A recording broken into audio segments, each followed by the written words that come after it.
those of you who might be watching who are priests or who are familiar with the area of canon law, like Theodore is, or who have some familiarity with the history of the church, might recognize the name Cardinal Velasio de Paolis. This man, since passed away a few years ago, but he was one of the, if not the, most respected canonists in the church, expert in canon law. I was privileged to know him. Met with him in Rome about Priests for Life and about the work that I was doing. Cardinal Velasio de Paolis. Ask if you have some friends who are, familiar with things like this, and they'll tell you what a respected name that is when it comes to canon law. You know what he said to me? He looked at the mission of Priests for Life. He looked at our documentation, our history. He listened to me. And here's what he said. This work is the work of the baptized. This work doesn't flow from the priesthood. You have to encourage priests to be more involved in it.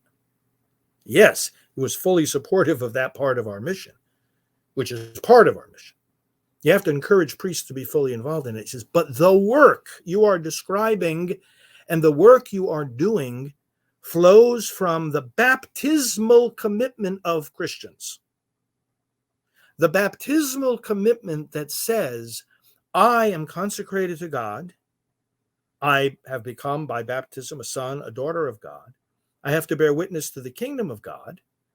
I have to bear witness in the world to justice, truth, charity, and the service of God's people. This is an aspect of that.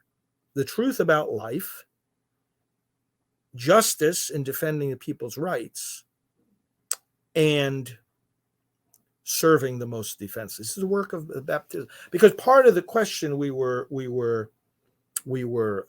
wrestling with, and we were getting Cardinal de Paolis' advice on, was this question of whether or not this ministry should become, if it were to become an official association within the church, an association, which is a special category under canon law, which is not, by the way, it's our ministry is not that.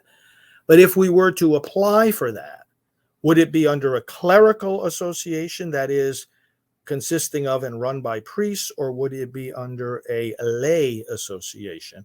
Cardinal de Paolis actually recommended that Priests for Life would go under a lay association, would become a lay association.